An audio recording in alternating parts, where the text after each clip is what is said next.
The following program is a UWTV classic. From the University of Washington in Seattle, Upon Reflection.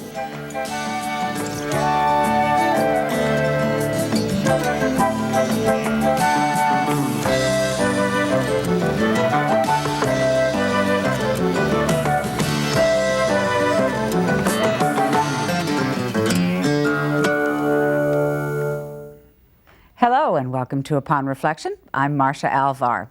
Music has been called the universal language, but it also has its barriers, separating classical from jazz, serious from popular. Crossing those barriers has been a lifelong crusade for clarinetist, composer, and teacher Bill Smith. Professor emeritus in the University of Washington School of Music, Smith has taught composition, improvisation, and theory. He's composed for groups ranging from the Modern Jazz Quartet to the Detroit Symphony. And his longtime friend and colleague Dave Brubeck calls Smith the musician, one of the all-time greats.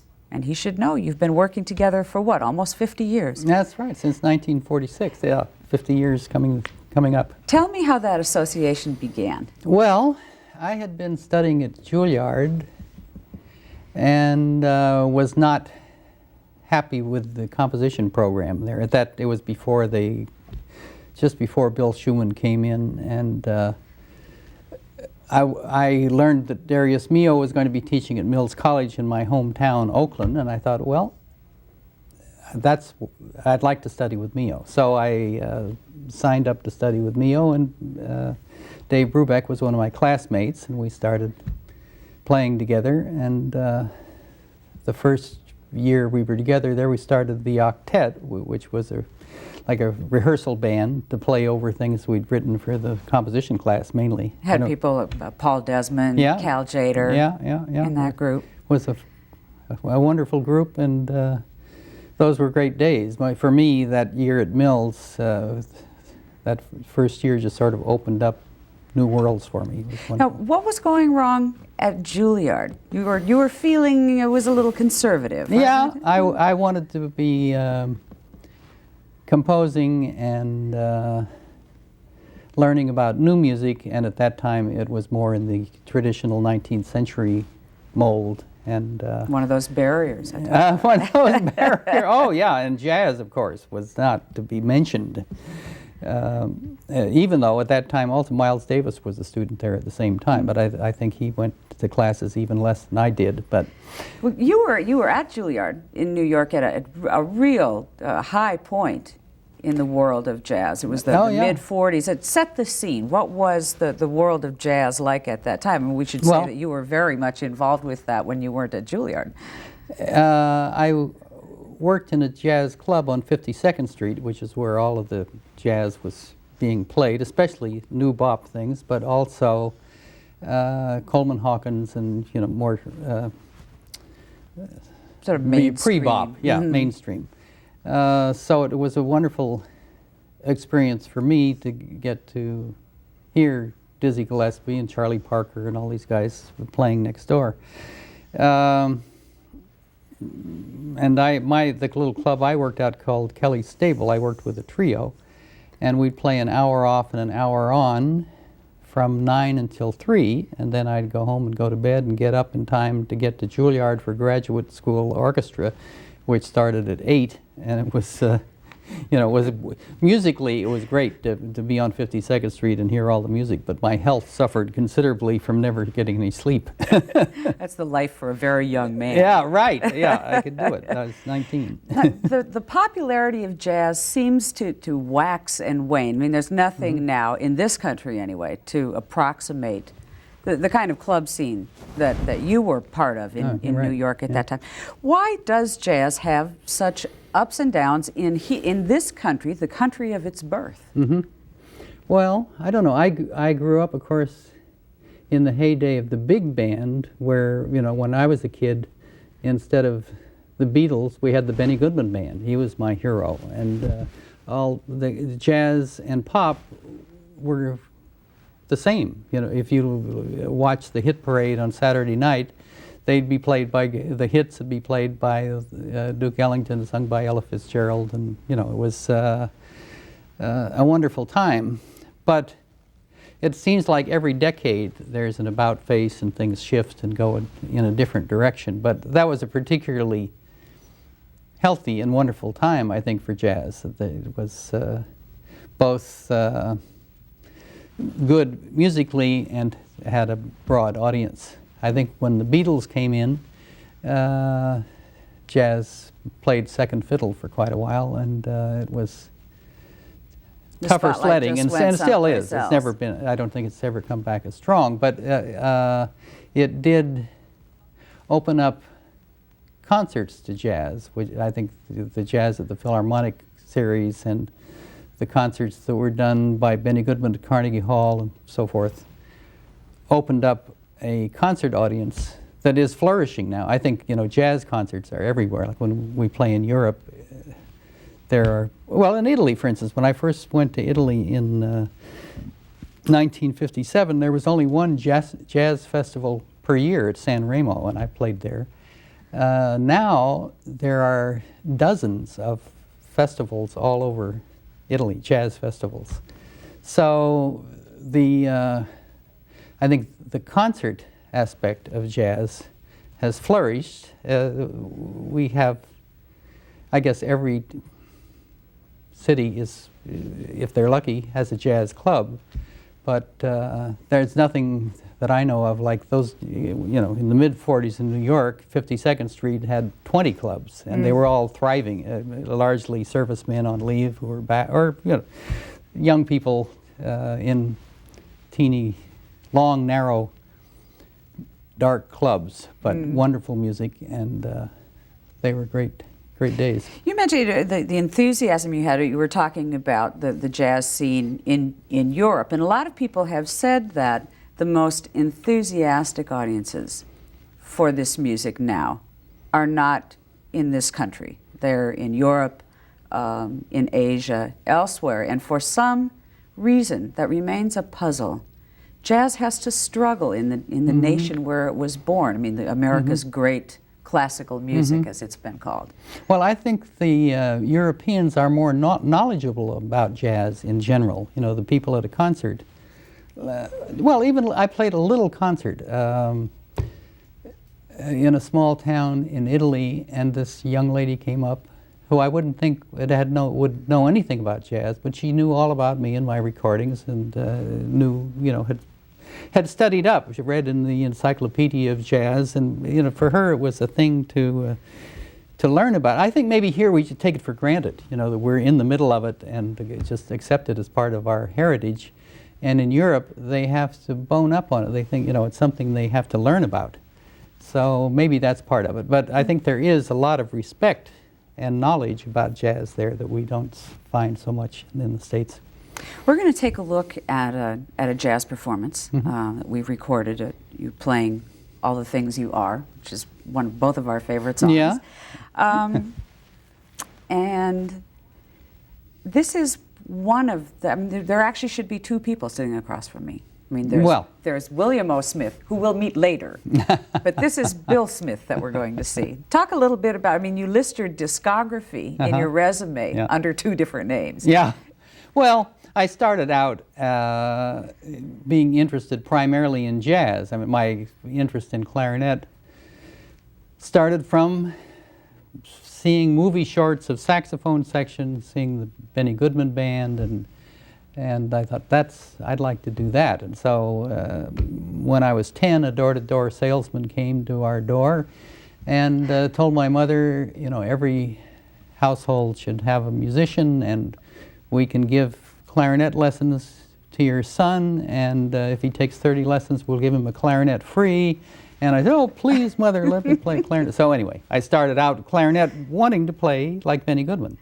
And it was through Benny Goodman also that led me into the William O. Smith phase of realizing that in addition to jazz, there's a lot of good stuff, including Mozart and Bartók and Debussy, all of whom Benny Goodman recordings introduced me to their music.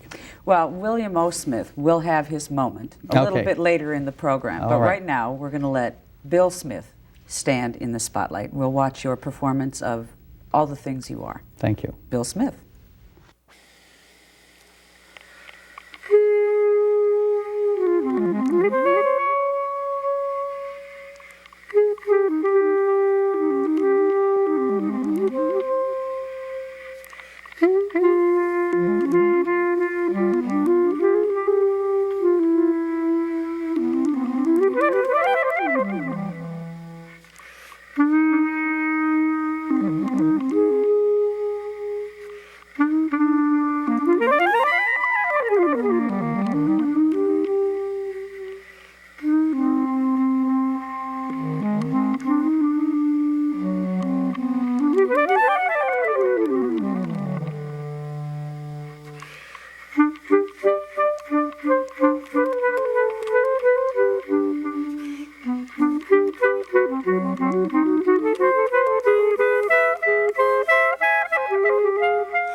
Bill Smith's solo performance of a tune written by Jerome Kern before digital delay. All the Oh, things he you are. wrote it way before digital delay. Yeah, but about in the 60s, people started using echo units, and the Echoplex was the first thing I used. And Gives a wonderful effect. I Sort of enjoyed rich, rich sound for one clarinet. Yeah. Oh, yeah. It's a lot of fun to work with. I enjoyed it. We talked a bit ago about your work with Dave Brubeck, and when the configuration of the group changed from an octet to a quartet, your decision was to stay in academia. Why? You love this music, you love performing it. Clearly, why did you want to stay in academia? Why was that important?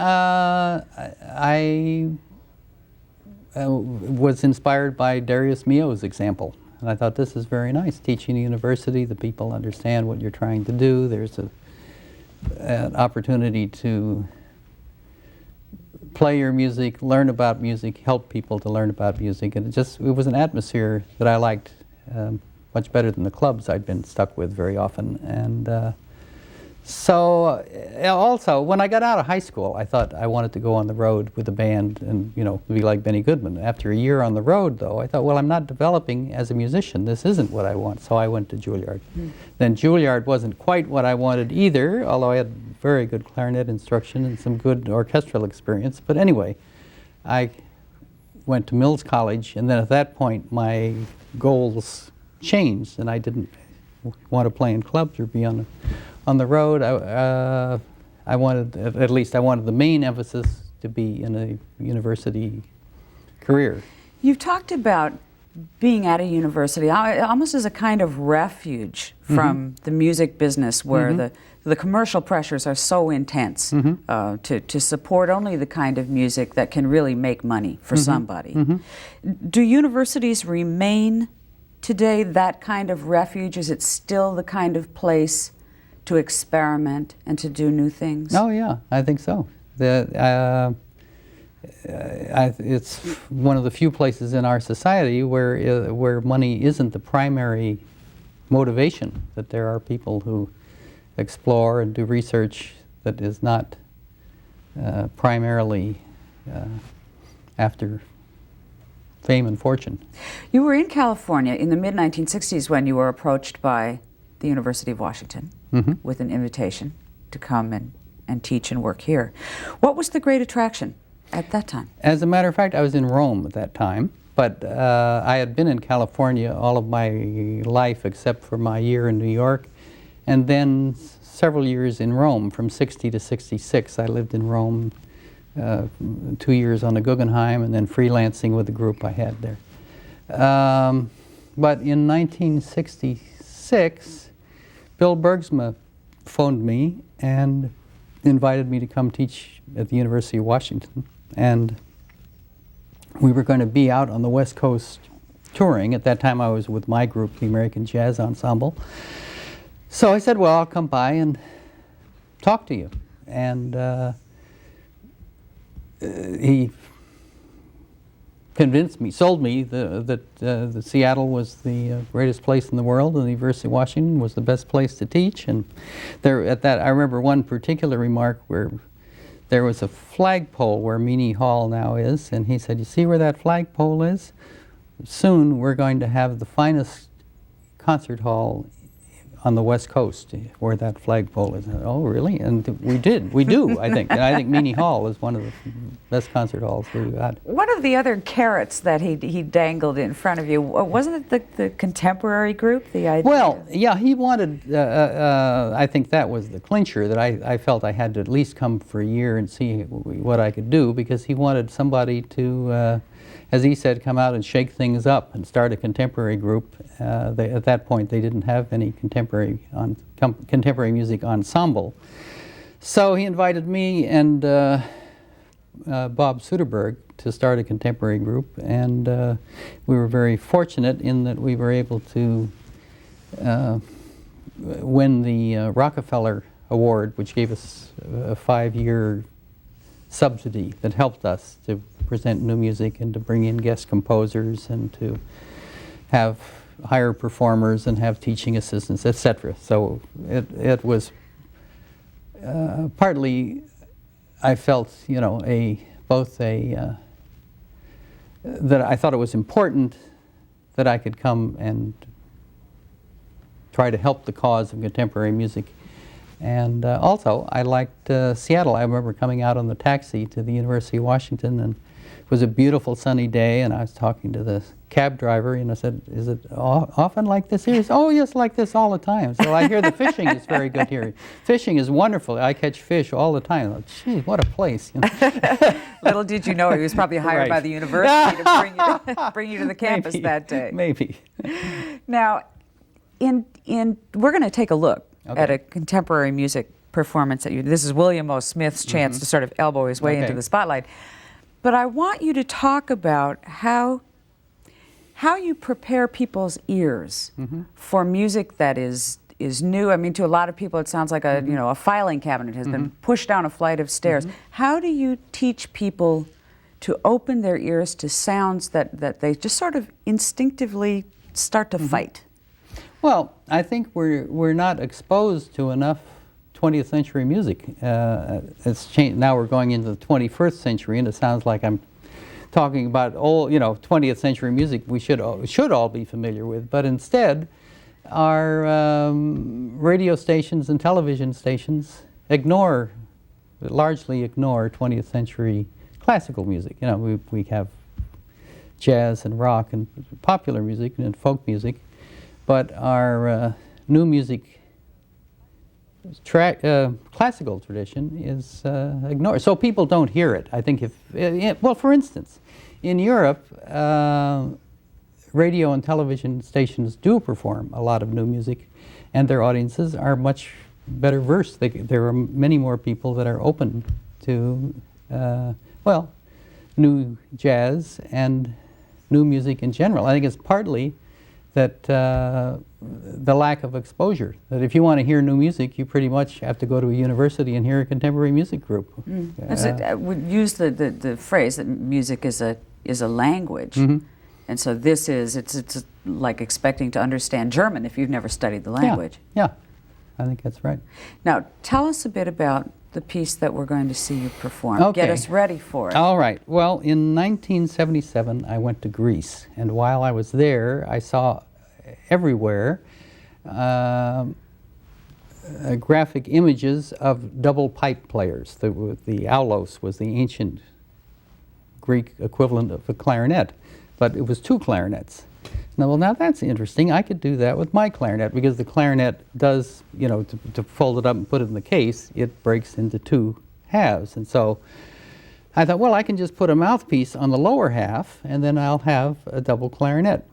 And so when I got back from Greece, I wrote 5 fragments for double clarinet, and liked it, found that it opened up various possibilities of sonorities that I hadn't explored before, because in addition to playing the 2 clarinets at once, you can also play just the upper part of the clarinet, which produces various muting effects that I found interesting, or you can just play the lower part of the clarinet, which again has coloristic possibilities that are beyond the norm. And I guess I've always been interested in exploring the outer reaches of clarinet timbre.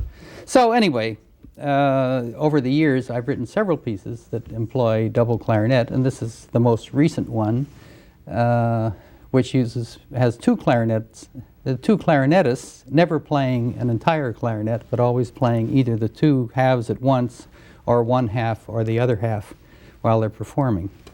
And the score is projected on 2 screens in an abstract notation where the notes are represented by rectangles on a musical staff, and they're color-coded so that sharps are red, flats are blue, and naturals are green. So there are no conventional musical symbols. I guess you could say there are no conventional clarinet sounds and no conventional musical symbols. So it's, but it's sort of a little drama also between, it's called Ritual for 2 clarinetists. So there's some performance. Yeah. In it as well. And the name of the piece again is? Ritual for 2 clarinetists. And we're going to see that now.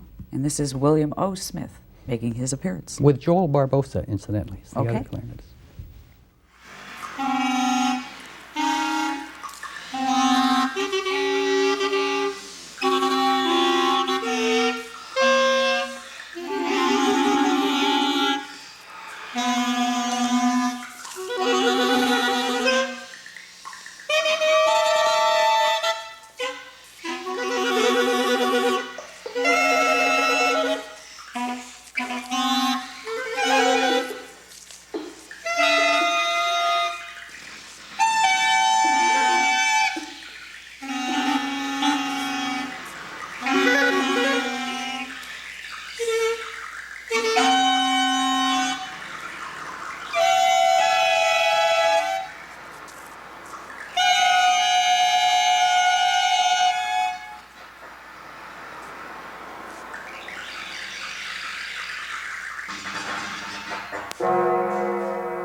William O. Smith and? Ritual for 2 clarinetists. Well, I thought that was fun, and especially having the context of the piece really does give you a better sense of what to expect, and I guess that's the whole key to it. Well, maybe so. Well, cultural literacy is a big, thing. People like to talk about that a lot these days. What about musical literacy? I mean, there certainly seems to be more music. Are we more or less literate musically? Well, we certainly have more music available to us than ever before in any time. Certainly more than in Bach's time. He couldn't go in and have the Swan catalog, for instance. It's amazing the amount of music we have at our fingertips. And it's even getting more amazing when we think of CD-ROMs and, or just CDs. A lot of stuff came out that had, re-released things. The technology that used to belong only in recording studios, now people have in their homes, in their own PCs. So anybody that wants to know about any kind of music, our 20th century music or African music or whatever. It's easily available to them. And I think it's terrific. I think it's a wonderful thing. I wish that radio and television would reflect more of this diversity instead of so much sticking with the top pop hits, you know. I was thinking maybe we need more door-to-door salesmen coming by pitching clarinet lessons again. The idea of that just seems wild. Well, it seems very American. But whatever happened to those door-to-door music lesson salesmen? I don't know. Maybe we need to find them and bring them back. We have only a couple of minutes left. You've performed in so many wonderful settings. I mean, from the White House to the Moscow Summit in 1988. And I wanted you to just, tell a couple stories about oh, Lord. Fun places that you've played. Lord, that is really hard. I think maybe since I love Japan, perhaps our trips to Japan were the highlight for me. And playing. Well, I love ancient Japanese culture, and to see No theater, for instance, and the Kabuki theater was marvelous. And to go to the museums. I've always been sort of a Sunday painter and love Japanese brush painting. And I'm intrigued by the Japanese writing, and still my hobby is sort of learning kanji, the Chinese characters that the Japanese use. So for me, I suppose that was the most exciting trip we took, were the two trips we took to Japan. What about the audiences there? I mean, I've heard these stories about how the audiences are so polite and so restrained that it's startling a lot of time to musicians. Yeah, it is. It's just their manner. I think of all the places we've played, probably the Japanese audiences are the most restrained. It's not that they don't like it, but they aren't used to showing their emotions somewhat. Yeah, demonstrations of their emotions don't come so easily. But always the playing with Dave and the group is always a pleasure, and it's like playing in my living room. It doesn't really matter what the audience is. It's we're playing as a group, and whether we're in Moscow or Tokyo or New York, it's still our foursome doing what we do, and the environment isn't really that. It's the act of the performance. Yeah, it's the act of performing. And it's remarkable, in a business, jazz, that's known for groups disbanding, reforming, that's a partnership that has lasted for such a very long time. Yeah, I value my relationship with Dave very much. Yeah, I mean, it's been an off and on situation. I haven't played with him continually, of course, for the past 50 years, but I played with him off and on over those 50 years and enjoyed it. Musical marriages lasted a long time. Yep. Bill Smith and William O. Smith. I want to thank you both for being my guests on Upon We Reflection. both enjoyed it. Thank you very much. To see more UWTV classics, visit uwtv.org/classics.